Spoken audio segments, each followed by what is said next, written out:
Mas vamos no 3, 2, 1, câmeras. Bom dia, Anto!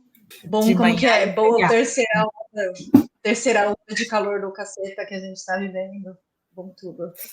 É isso, bom dia. Inferno praticamente, mas é isso. Bom dia no inferno. Exato. Bom, finalmente, obrigada. Conseguimos sentar aqui em feriadão para poder gravar. Eu acho que a proposta era a gente fazer alguns episódios onde a gente tivesse uns momentos para poder conversar as coisas que a gente tá lendo, que já foi uma coisa que a gente falou no primeiro, que a gente se encontrou nas nossas leituras e nas nossas filosofias, né?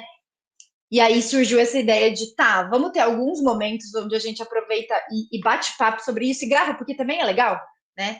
Pensando que é um lugar de fala de pessoas curiosas e leitoras, né? E estamos só gravando e disponibilizando a troca. Eu pensei em começar, acho que esse episódio especialmente, agradecendo o Barão. Porque quando eu troquei ideia com ele para falar sobre a ideia, e aí eu tava falando do Charles, né, que é o nosso querido, e aí ele falou do Mark Fisher e falou do David Bom, oh Jesus, esqueci da pronúncia, mas foda-se, né? Vocês. É... E aí ele falou de como esses outros autores podiam ser complementares às reflexões que a gente estava fazendo. Então a gente passou esse processo no final do dia, né? Estudando, comendo, dando uma lida, trocando ideia, e falou, bom, beleza, a gente descobriu que existe alguns conceitos sobre a nossa tese da imaginação e da reflexão e algumas coisas que podem ser a antitese. E vamos refletir sobre isso, né? Quais são as ciladas? Acho que a gente comentou que o primeiro foi bastante emocional, assim, tipo, pô, numa ânsia, né?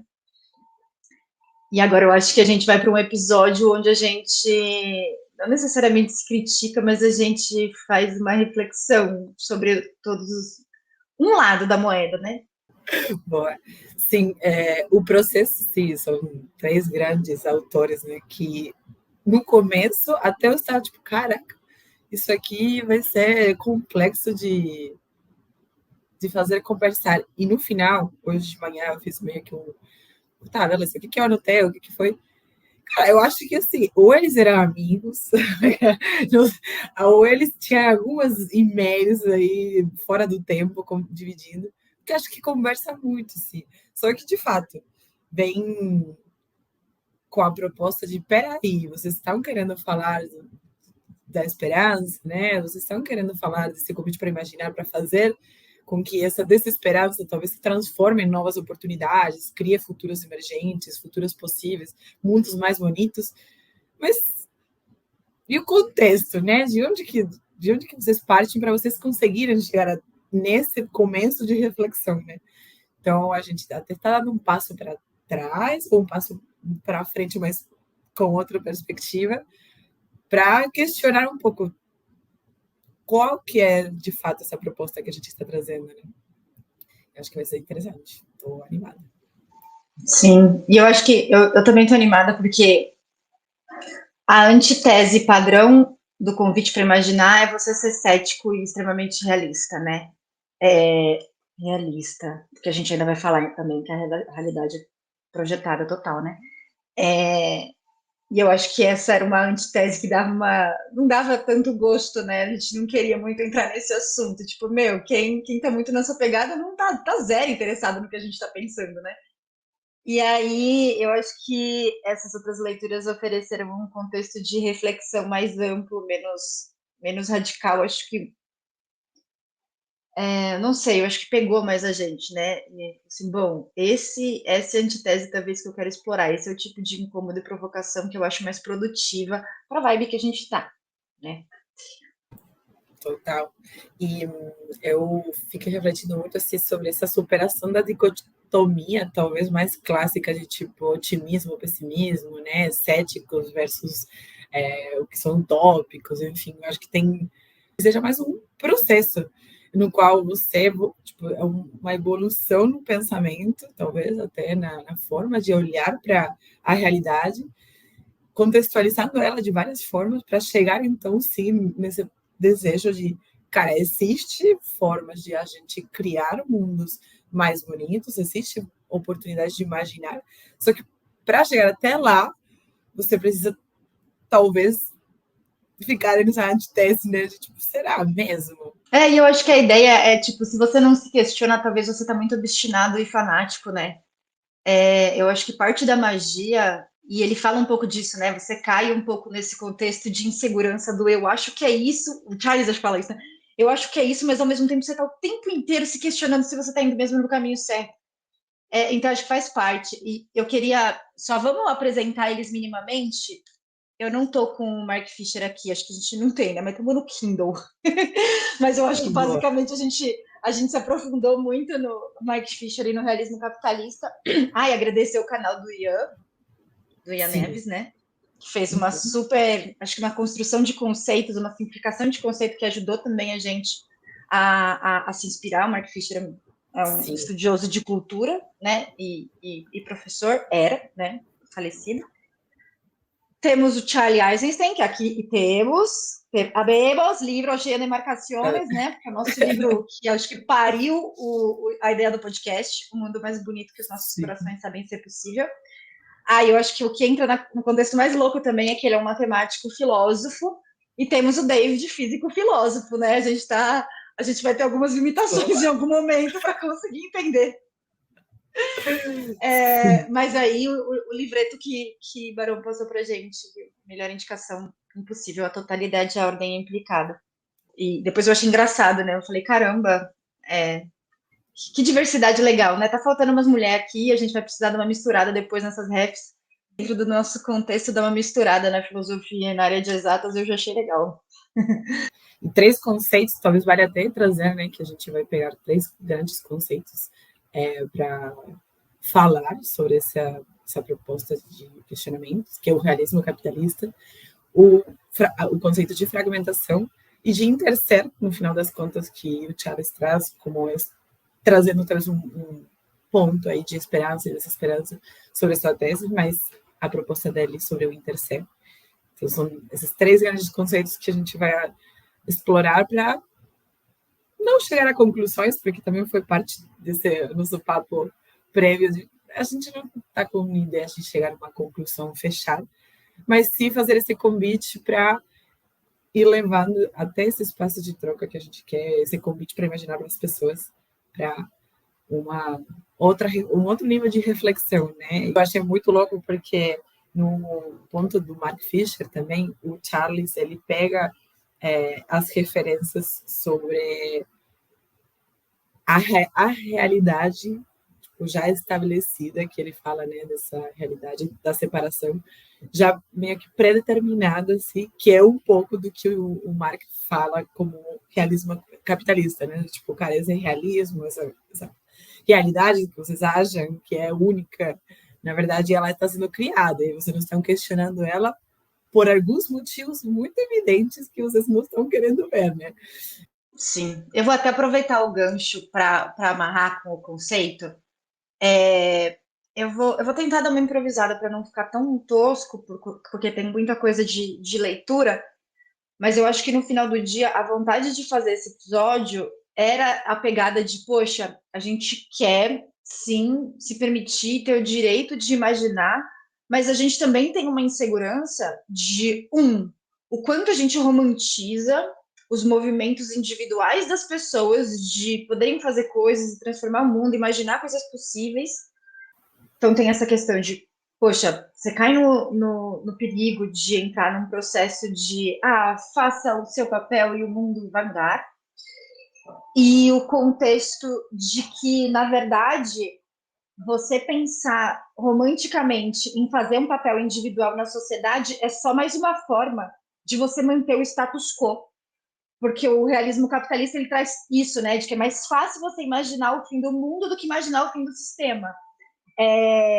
E ele é natural, assim, impossível controlar. O bicho está indo e evoluindo e está fora do nosso controle. Então, é muito mais fácil você ir para filantropia, para atitudes individuais. Então, todo o processo, além dele poder ser romantizado, talvez ele seja muito alienado, exatamente para a gente não questionar ou não ficar indo, voltando ao mesmo ponto, que é vital, que é falar de como esse sistema está doutrinando a nossa forma de pensar e agir. E aí a gente caiu nesse porãozão e falou, vixe, precisamos falar sobre Kevin. Tipo, vamos entrar nessa tensão, vamos viver essa tensão, que é que nem você falou, mesmo que a gente não conclua, a gente precisa navegar nessa, nessa página, né? Sim.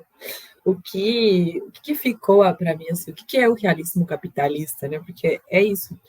No momento quando eu fui ver, eu falei, caramba, peraí, preciso começar a entender cada palavra que ele está trazendo, porque de fato, acho que tem um contexto maior, né? Falando um pouco do capitalismo como um todo. Mas o que ficou para mim é assim, o, o capitalismo influencia e molda a nossa cultura, né? A nossa forma de pensar, a nossa forma de agir. E ele estimula, na verdade, ou na verdade limita, né? Mas estimula a nossa falta de imaginação. Assim, ele limita as possibilidades de imaginar alternativas sociais, alternativas econômicas, inclusive. Então, o mais louco de tudo isso é que ele faz isso de uma forma tão velada, assim, que velada é uma palavra em português ou em espanhol? Sim, é velado, velado quando ele tá oculto, né? Ou tipo, Uhum. Faz de uma forma tão velada que a gente acaba nem achando que começou lá no modelo, né? Essa dor de não conseguir imaginar. Então, no primeiro capítulo, no momento eu falei, cara, eu já sofri com a ideia de não conseguir imaginar futuros possíveis.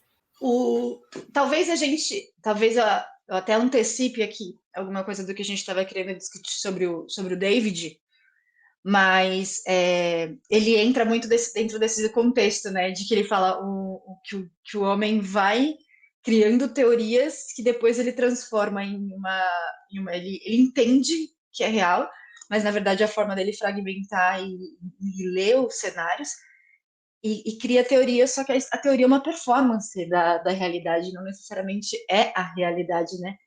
E aí a gente fica nessa de que a gente está falando de imaginar, mas até o que a gente chama de real, na verdade, é uma forma como a gente está processando as informações que muitas vezes nós mesmos construímos. E aí vem todo esse contexto do realismo capitalista por trás, que é existe todo um sistema que está ditando essa sua capacidade de imaginar e vamos lá. Então, será que você está realmente sendo realista? Né? E tem além do realismo, acho que o Mark ele fala que acho que é um ponto legal para gente destacar, que ele também entra um pouco na pegada do pessimista, né? Que é, eu acho que isso é uma citação dele, inclusive, né? Vivemos com uma profunda crença de que o capitalismo é inevitável e nada do que a gente faça pode combatê-lo. É assim que as coisas são, devemos aprender a lidar com eles e, no máximo, tentar nos adaptar. A única medida realista é mitigar os seus piores efeitos, seus excessos, propor reformas adaptativas. Temos uma atitude derrotista e apática frente ao sistema, que é um pouco daquilo que a gente estava com medo, né? De você fragmentar a sua ação porque você não tem como modificar as coisas de verdade. E aí a gente vai romantizando esse espaço que é da reforma adaptativa, do esforço individual, enquanto na verdade, cara, tem organizações grandes ditando de fato o rumo da sociedade, do planeta, e a mudança precisaria ser muito mais estrutural, né? Porque o problema é estrutural. Sim. Me vem assim o grande questionamento, talvez, que todas essas referências nos trazem, ou talvez a gente chega nessas referências sobre o ponto de por que que a gente está vivendo essa falta de capacidade de imaginar, né? Por que a gente está vivendo numa perspectiva de desesperança tão grande do tipo o nosso planeta vai morrer, sabe? Tipo, a evolução que está tendo aqui de calor, enfim, de clima, vai nos levar, tipo, ao fim, né? E todo esse processo, eu falei, gente, como que a gente chegou até aqui pensando tudo isso, né? E eu acho que essa parte do que coloca o David sobre a fragmentação, né? Que ele fala, né? Essa tendência de dividir o mundo em partes separadas, como se as coisas não estivessem conversando, como se, na verdade, não existisse uma realidade que ela está completamente conectada com as dos outros, e assim sucessivamente, né? E ou como uma realidade indivisível, na verdade, porque é isso, a gente vive uma realidade que acaba fragmentando. Será que é para conseguir processar mais, para entender mais, para fazer encaixar mais no nosso contexto? Talvez seja até um questionamento, né? O que motiva finalmente a gente chegar nessa fragmentação? Só que aí que eu entendo que o realismo capitalista vem, que é, por que você fragmenta a realidade? Cara, porque é muito mais fácil dominar as pessoas fragmentadas do que elas interconectadas, porque você acaba tendo muita mais facilidade para colocar a culpa no indivíduo, falar, cara, você que tem que fazer alguma coisa, no lugar de estimular, talvez, que é nós que precisamos fazer alguma coisa. Então, a teoria da fragmentação que o David traz, eu acho que ela convida muito para a gente entender por que a gente está nesse momento da história, né, onde a desesperança é muito mais forte que a esperança. E aí a gente contextualiza e fala, cara, calma, tem um contexto que está falando para a gente, de fato, estar nesse lugar da desesperança. Está, de fato, olhando só para mim e tanto faz a pessoa do meu lado, né? E aí Sim. vem o Charles falar, calma aí, mas talvez exista um processo, né, para vivenciar e transformar. Eu quero pegar um ponto do que você trouxe para a gente ainda escafuchar ainda mais a questão da desesperança, né? Porque você falou, por que tá tão difícil imaginar? Por que tá tão fragmentado? Por que a gente só consegue pensar em coisas piores? E olha como a frase, ele tem um trecho aqui que é muito assertivo. Ele fala, o realismo capitalista apresenta a si mesmo como um escudo que nos protege dos perigos resultantes de acreditar demais. Olha que louco. Então, aqui, eu vou continuar, depois a gente fala, ó. O brutal estado das coisas, profundamente desigual, onde toda existência é avaliada em termos apenas de dinheiro, é apresentado a nós como ideal. Para justificar seu conservadorismo, partidários da ordem estabelecida não podem chamar esse estado de ideal ou maravilhoso, porque de fato não é. Então, em vez disso, eles decidiram dizer que todo o resto é horrível. E aí ele completa, o realismo aqui é análogo à perspectiva deflacionária de um depressivo, que acredita que qualquer estado positivo, qualquer esperança, é uma perigosa ilusão. Então tem toda uma questão, e aí a gente não vai poder aprofundar, porque o Marx ele vai numa linha comunista, e eu acho que a ideia é que a gente não é, a gente ainda talvez, e talvez a gente nem seja ainda tenha sustância suficiente para a gente só mergulhar com esse foco, né? Mas você trouxe muito esse ponto também da questão da união, né? Ou da fragmentação e das pessoas perdendo força a partir disso. Então, eles constroem toda essa questão de que tudo fora, e geralmente esse tudo fora é comunista, tadadá, existe um monstro, aqui pode ser ruim, mas eu pelo menos estou te protegendo dos terroristas, dos comunistas. Então, aqui é melhor do que lá fora, de alguma forma. Só que esse aqui, ele fomenta constantemente o estado de divisão. Se a gente fosse falar muito por cima da questão do comunismo, é uma união de pessoas de determinada classe, que são maioria, que tem um poder de produção nas mãos, tornando esse processo menos desigual do que é hoje, né? Só que isso, obviamente, vai contra todo o processo que o capitalismo tem de que precisa ser desigual para funcionar.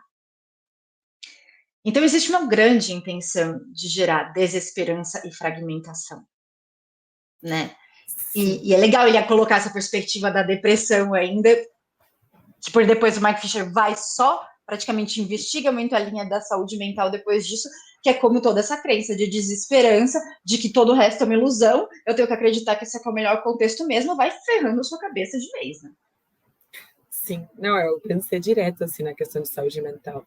O capitalismo te fala de comida. Vem aqui que eu consigo te falar quais são os passos para você nessa vida. Então você vai ir para a escola e depois você vai escolher uma formação com 17 anos, que não tem nem ideia do que você vai fazer, mas tipo, você só segue essa linha de raciocínio e tá ótimo, você vai chegar em algum lugar que eu estou falando que é muito bom, né?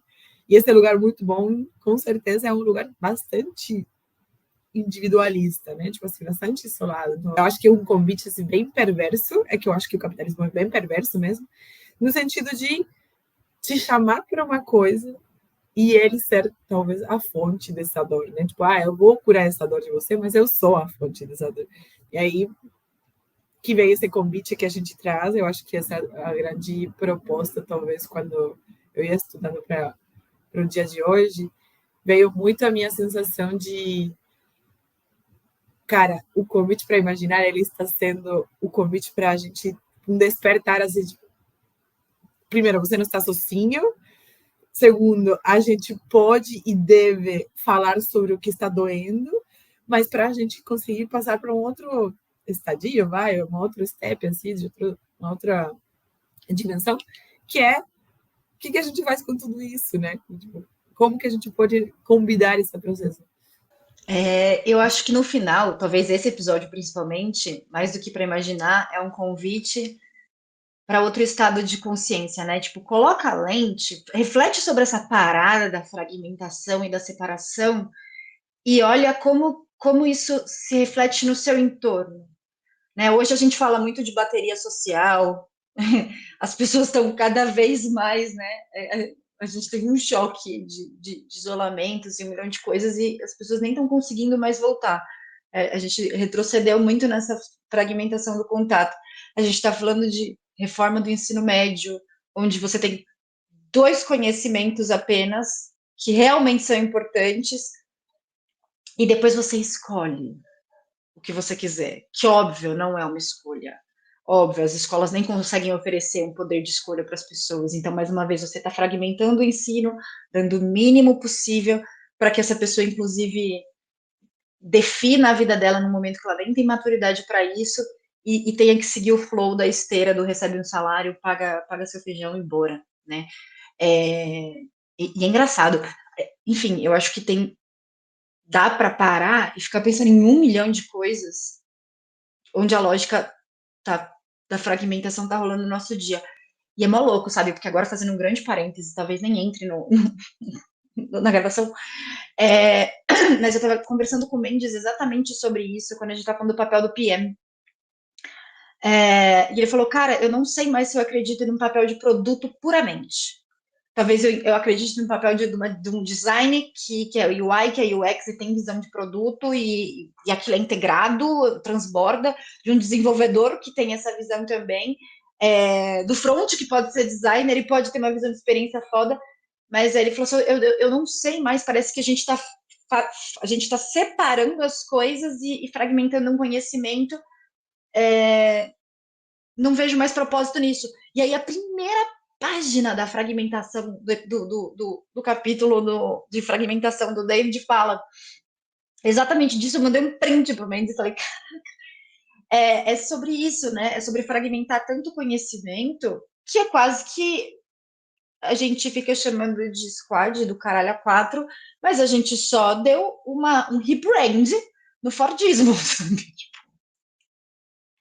Sim, total. A gente se E, adaptou, foi uma mudança adaptativa, né? Ela definitivamente não é radical. às vezes, eu acho que esse retorno assim, é ao espaço conhecido, né? A gente mudou as palavras, mas voltou a um modelo de produção fordista, onde de fato, tipo, tudo é fragmentado, tudo é por partes, e você não pode entrar no meu, né, domínio de atuação, porque isso aqui é meu, na verdade. Até uma coisa que eu achei curiosa, assim, que acho que os três autores falam, tipo, qual que é a proposta para superar isso de alguma forma, com a mesma ideia, do, tipo, cara, você precisa ganhar consciência dessa fragmentação aí. E a gente percebe que existe um esforço muito grande até das próprias pessoas em conseguir manter essa fragmentação. Sim, por isso que eu acho que aí vale um episódio com o Barão para a gente poder falar da estrutura organizacional orgânica e do papel que você pode assumir e depois você pode deixar de assumir. Outras pessoas podem assumir o mesmo papel que você e você vai explorando suas competências, seus interesses dentro desse contexto. Mas, poxa, existe um conceito muito maduro e funcionando para falar de uma desfragmentação do trabalho, de uma visão mais orgânica do trabalho, dos cargos, dos poderes, das tomadas de decisão.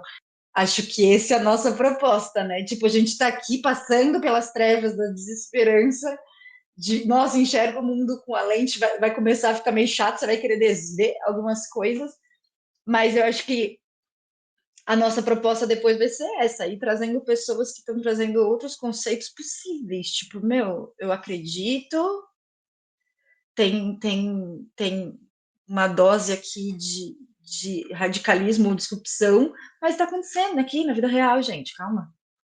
Porque a necessidade de ter múltiplas histórias também, assim, de poder ouvir outras pessoas fazendo, né, esse convite para criar futuros possíveis mesmo nessa realidade e, de alguma forma, quebrar com essa lógica de que, de fato, existe uma única narrativa para contar a história, assim, que é a narrativa, né, instaurada pelo nosso sistema. Eu gosto até dessa linha da narrativa, porque no final do dia, a gente não está nem falando de futuros possíveis, a gente está falando de ter conversas possíveis. Tipo, é possível conversar sobre outras possibilidades. Tem gente escrevendo sobre isso, tem gente pensando sobre isso, tem gente trabalhando sobre isso. Então, assim, acho que já é ambicioso e difícil o suficiente gerar outras referências. Então, o que a gente está querendo é ampliar o nosso repertório para a gente poder imaginar e para a gente poder conversar, para a gente trocar. Eu acho que a gente já está tão envolto em tanta informação que vai para o caminho de reforçar o movimento super natural da mão invisível do capitalismo. Meu Deus, deixa eu beber alguma outra coisa, um pouquinho, fazer um tempero para o meu cérebro conseguir pensar em outras coisas também. Depois vamos ver, inclusive, vai ser legal ver como que a gente amadurece a nossa cabeça nesse sentido, né? Porque a hora, tipo, a gente aceitou. A gente aceitou que, meu, existe uma sombra gigante do realismo capitalista que tá falando pra gente, meu, o que você tá fazendo é uma ação marginal, ou vai lá, vai na fé, gata, não vai porra nenhuma. Tu vai fazer umas conversas legais, umas pessoas vão ouvir. Sim. Mas depois a gente vê no que dá. Mas esse momento aqui que a gente está tendo de reflexões e dos estudos que a gente fez e das provocações que a gente trouxe, pelo menos para mim, chega assim como um impacto de, cara, você não é culpável, você não é a culpada, sabe? Você não está errada, a tua cabeça não está, tipo, fodida, sabe? E assim, sim, tem muita coisa aqui, uma merda mesmo. Tem um convite bem interessante sobre o processo em si, de reconhecer essa fragmentação interna que eu faço parte, mas entender que eu faço parte porque, de alguma forma, eu até fui forçada a acreditar que precisava fazer parte dessa lógica, né, que é esse realismo capitalista, onde não existe, né, outras formas, eu consigo só imaginar o fim do mundo, mas não o fim do capitalismo. E aí vem esse processo de quase que um abraço dos autores que a gente está trazendo, tipo, cara, mas existem formas de superar, e talvez seja até essa nossa abertura para as pessoas que a gente quer convidar, que são pessoas que estão trabalhando e que estão criando propostas para a gente falar, cara, peraí, existe esse movimento, existe. A gente não nega a desesperança e a realidade mais crítica, mas a gente também está trabalhando em pós de trazer esse conceito, né, de integração mesmo. A gente está consciente dos nossos contornos, da nossa limitação. E assim, a gente está a fim de bancar. E a gente vai bancar isso mesmo assim. Que é o que a gente falou desde o primeiro, né? Tipo, banca sua decisão. Então, assim, tipo, cara, eu a tô gente quase curte fazendo uma refletir. tatuagem disso, tá? Tipo, eu tenho um Tenho que post-it no meu... dar. Eu não fiz isso naquele episódio, eu tenho que dar um mérito para a psicóloga da Sabrina, da Brina. Porque ela estava na minha cozinha, a gente estava conversando sobre os nossos processos, e ela que emplacou a frase, porque ela falou, a psicóloga dela falou, gata, não sofre, mas banca. Banca a sua decisão, sabe? E ela falou, isso, eu tô bancando, sabe? Esse é meu limite, esse é meu possível, por que eu fico reclamando disso e também não consigo sair da moita nem cagar da moita? Banca a sua decisão. Então, eu acho que a gente está tentando do nosso jeito. A gente quer parar, olhar para o lado, refletir, e porque a gente gosta de pensar e porque ao mesmo tempo a gente fica insegura, que é o que o Charles falou, né? Tipo, você se questiona o tempo inteiro. E aí, beleza, estamos bancando e vamos passar pelo processo. Beleza, uma hora a gente vai estar na treva, outra hora a gente vai estar na luz. Os dois processos são necessários. A gente só não vai deixar a parada da desesperança engolir total. Pô, fonte, vozes da minha cabeça, mas deve ter alguém falando disso. Mas é que eu acredito assim que esperança e desesperança são duas formas até talvez de fragmentar um único sentimento, né?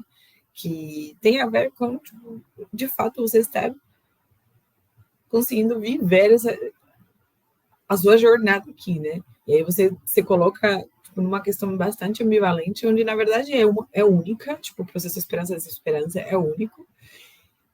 E de repente você entende, tipo, cara, assim, que é isso? Vai com as suas decisões. Eu vou estar me colocando nesse lugar de não ter mais nada para fazer, porque se é, e acho que a gente até falou isso lá atrás, e pelo menos para mim isso faz parte da minha personalidade. Cara, eu não quero, se eu estou num lugar onde eu não consigo, tipo, deixar minha marca, se eu não consigo dividir, construir, tipo, pelo menos provocar, e nesse processo bancar mesmo que eu acredito nisso sim, tipo, eu acredito que a gente está super condicionado na lógica de pensamento de escassez, de individualismo, de competência, né? Tipo, você está o tempo todo competindo com as pessoas para ganhar seu lugar, assim, cara, eu sei que essa é a nossa realidade, assim, a gente parte dos aprendizados dessa realidade de escassez e de fragmentação. Mas eu acredito e consigo viver em pequenos momentos, acho que é nosso primeiro papo lá atrás, a gente falou, tem algumas pequenas ações que a gente fala, cara, isso aqui saiu do sistema, né? Tipo, isso aqui quebrou a lógica e não está conversando com o realismo que o capitalismo trouxe para a gente. Então, de alguma maneira, eu acho que é tipo, uma cutucada, assim, para falar, calma, tipo, tudo isso é uma estrutura, mas tem uma outra estrutura que pode ser construída. Só que, de novo, é sobre sair dessa ideia da falácia, né, da esperança passiva, mas também sair dessa ideia de ai, mas vai dar tudo certo, é você só separar seu lixo, sei lá, tipo, é só você, Papo tipo, coach, né? Tipo, aí você dar umas moedas para a pessoa que está na rua, tipo assim, são acho que outras é o teses para você construir e você defender ao mesmo tempo, né? Porque eu acho que as pessoas vão ter os caminhos. sim, E aí acho que a gente tem que construir e desconstruir o caminho, tipo, sabe? Porque eu acho que são polêmicos quando a gente entra na questão, né? Tipo, eu nem botei muito isso pra gente continuar falando retórica, porque eu acho que é um cenário diferente quando a gente entrar em questões de saúde mental, filantropia, autoajuda. É, eu acho que elas têm o seu valor, assim como elas têm o seu desvalor, o seu desserviço. Sacou? Eu sim, falei, cara, elas merecem uma mergulhada, porque é complexo. Vou falar que tá errado, a pessoa que tá indo para debaixo da ponte levar comida pra galera à noite, cobertor, sabe? Tipo, ao mesmo tempo eu tenho uma série de reflexões com relação a isso, ao mesmo tempo meu lado espiritual diz, faz isso, conflitos, né? E eu acho que é isso. A gente falou desde o começo, né? Não era uma conclusão e não é para ser. Eu acho que tem uma parada só do roteiro que eu não queria deixar de ler. Eu fiz uma leitura dinâmica, vamos ver se ele encaixa, vamos ver se ele encaixa. Mas porque a gente está falando muito e ele explica um pouco dos primórdios de por que, que o homem enxerga as coisas como enxerga, né? O David, no caso, né? Antigamente, a primeira compreensão que o homem teve de que não era idêntico à natureza foi um passo crucial, pois tornou possível uma espécie de autonomia em seu pensamento que lhe permitiu ir além dos limites imediatos da natureza. A princípio, em sua imaginação, e finalmente em seu trabalho prático. No entanto, essa habilidade do homem em separar a si próprio do ambiente, bem como em dividir e distribuir as coisas, leva em última instância a um largo espectro de resultados negativos e destrutivos, pois ele perdeu a consciência de que estava fazendo, do que estava fazendo, e deste modo ele estendeu o processo de divisão além dos limites dentro dos quais isso opera adequadamente. Guiado por uma visão pessoal do mundo fragmentária, o homem então age no sentido de fracionar a si mesmo e ao mundo de tal sorte que tudo parece corresponder ao seu modo de pensar. Ele assim obtém uma prova aparente de que é correta a sua visão de mundo fragmentária, embora, é claro, negligencie o fato de que é ele próprio, agindo de acordo com o seu modo de pensar, a causa da fragmentação, que agora parece ter uma existência autônoma e independente da sua vontade e do seu desejo. Tipo, então ele fala muito desse processo e eu acho engraçado, porque primeiro ele fala dessa questão de você, eu posso superar a natureza, eu não sou integrante dela, aí já fudeu, né? Porque aí a gente extrai, opera, isso vem a meu serviço, somos coisas fragmentadas, não vivemos como um todo, que é depois o que o David Baum tenta explicar, né? Tipo, velho, vocês só funcionam numa coexistência, não se separa não, senão vai dar ruim. Já estamos vendo, né? Mas eu acho legal que ele explica como todo esse entendimento de indivíduo e de autonomia do homem fez ele se fragmentar. Foi tipo a primeira centelha de fragmentação. Olha, pode se dividir. E aí ele foi fracionando tudo aquilo até chegar nesse ponto de que tudo que ele criou, na verdade, parece ter vida própria, é incontrolável e natural, que é o gancho quando a gente fala de que o capitalismo parece, né, a mão invisível e um processo natural e inevitável.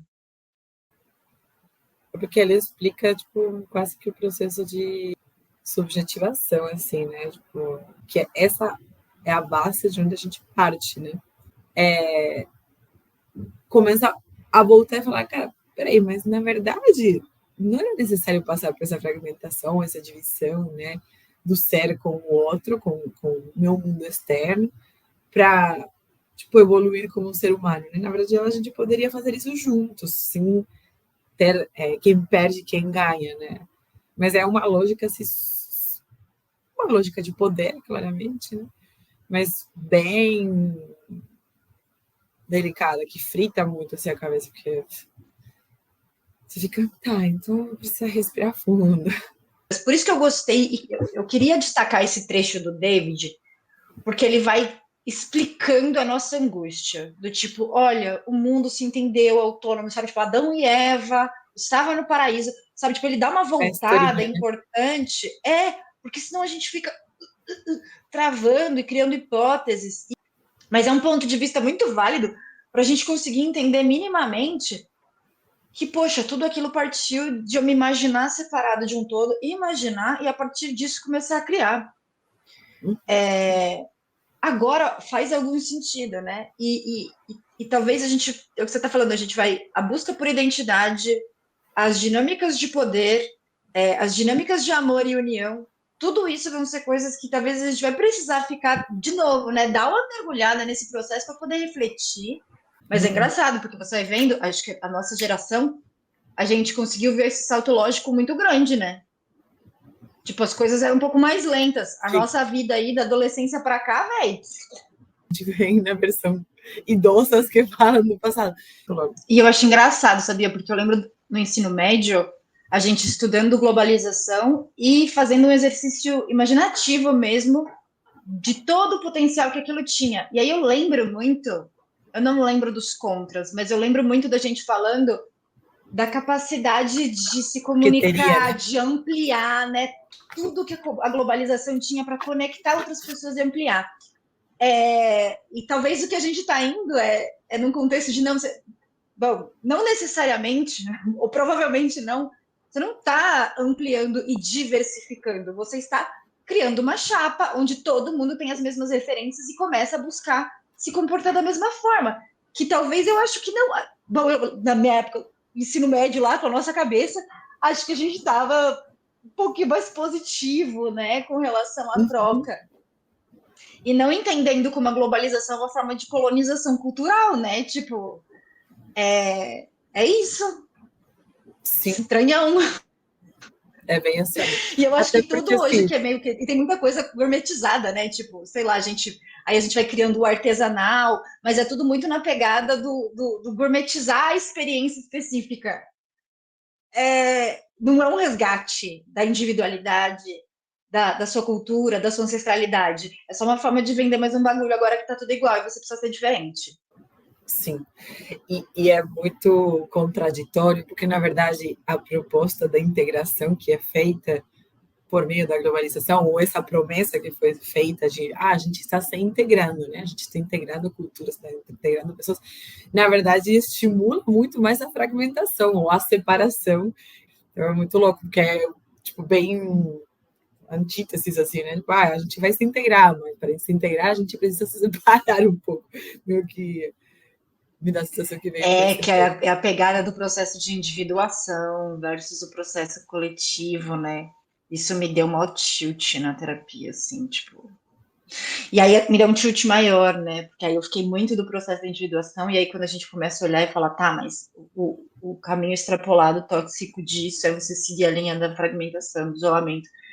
Bug no sistema, né? Eu gostei até, eu achei que o podcast virou uma disciplina da gente estudar e digerir e conversar sobre o que a gente estudou.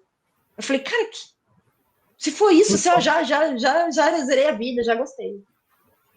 muito bom. Eu fiquei com o mesmo sentimento, assim, de parar, dar um tempo, até para deixar de colocar essas angústias que a gente tem no externo, sabe? Eu acho que quase que um olhar para dentro e começar a se enriquecer de autores, né, pessoas, música, às vezes é um livro, às vezes é um filme, às vezes é um papo que eu escutei de tipo, um podcast que eu ouvi, sei lá, tipo, é tantas referências que aí a gente está parando, então, para tipo, ouvir, ler, interiorizar e voltar. Então já está sendo super enriquecedor, né, por si só, que é o processo de estar com outros, né, que acho que muito assim, dos movimentos, né, sociais traz essa união e do debate juntos, da conversa com as pessoas, do estudo mesmo, né? Então, conseguir processar e trazer e questionar também.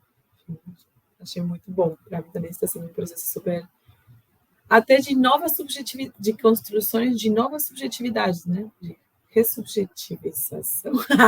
Não existe essa palavra. Adorei. Pode criar, pode inventar. Esse aqui inventei, mas Ressubjetividade. É uma desprogramação e uma reprogramação da subjetividade. E olha uma coisa, né? Só para. Porque eu acho que é um fechamento legal. O Mark Fisher aí coloca num pedaço do livro. Ele não coloca num contexto otimista. Mas eu sou uma pessoa otimista, então eu fico lendo tudo com a ótica otimista, né? Mas são duas perguntas, né? Que quando ele está fazendo a análise do filme Filhos da Esperança, né?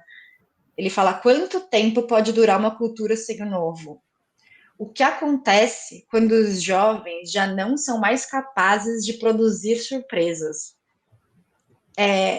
Pô, olhando isso num contexto otimista, eu falo, cara, a gente tem que refletir sobre o novo. A gente tem que começar a surpreender. A gente tem que fazer alguma coisinha, velho. Sabe? sim. E eu acho, assim, eu acho que tem uma coisinha que a gente já está fazendo, que é esse convite de voltar para estudar. Mas é muito bom, porque acho que dá até. Isso aqui tem um sentimento muito bom nos nossos papos, que ele mergulha, traz um pouco de angústia, incômodos até, mas que esquenta o coração, que é um pouco desse alimento que eu acho que tem essa proposta da conversa, de conseguir começar a construir essa ideia de que existem mundos mais bonitos, sim, que são possíveis de construir, que eles talvez não sejam só naquelas pequenas ações individuais que a gente precisa fazer. O questionamento é, cara, vocês precisam ir na ação, vocês precisam se unir. Então aí a gente junta duas malucas e aí chama outras pessoas que estão fazendo isso, que não estão fazendo sozinhas também, que isso acho que é super válido, para dividir, né? Então, tipo assim, é quase que um reenergizar a própria esperança, que ela é super difícil de emergir, porque a desesperança ela está toda e completamente estruturada para emergir o tempo todo, né? Eu acho que parte da gente entender e passar pela desesperança, entender que a gente é fragmentado, que ajuda a gente a conceber a importância da união. E aí é engraçado, porque a gente. E eu tenho o mesmo sentimento com esse fechamento. Eu só saí mais esperançosa, com mais vontade de estudar, para não falar besteira, e porque esse processo instiga a gente a querer pensar e se aprofundar nas coisas, né? E conseguir promover essas conversas. Eu tô ansiosa também para as conversas agora, velho. É isso, gente. Aos poucos vai fazendo esses convites para as pessoas também alimentar essa nossa esperança. E eu espero realmente que, de alguma forma, alimente a vontade de estudar também. Acho que estudar sempre traz um pouco de esperança, ficar trazendo essas referências externas, mas as duas fazemos terapia. E porque o processo também de estudo da história de você é super importante também para entender onde você está e como que você pode, talvez, impactar as pessoas. E esse é o nosso, eu acho que, assim, eu considero esse o episódio oficial de abertura, né? Então é isso. Tirar uma foto para ter. Depois eu vou fazer um mix de todas as pessoas que a gente fez. E, a gente conseguiu fazer eu não sei posar. Mas é isso. Muito bom, obrigada. Eu amei. Obrigada, também amei, tô feliz. Demoramos mais gravando. Ai!